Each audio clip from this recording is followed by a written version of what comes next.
Hey guys, welcome back to our channel. If you want to add music from your TikTok to your CapCut videos, today's video I'm going to show you how you can do it. First thing first, launch your CapCut and then make sure that you are logged into your account.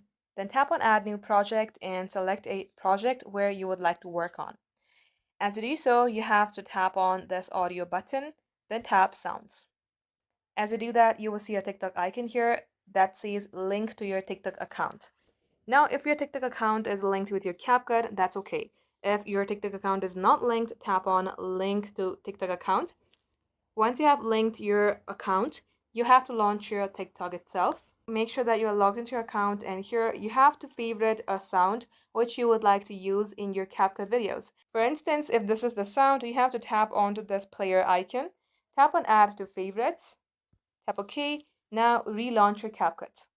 As you do so, the process is same. Get yourself onto this TikTok button here, and everything that you have added favorites from your TikTok account will show it right here. You can use it into your CapCut video.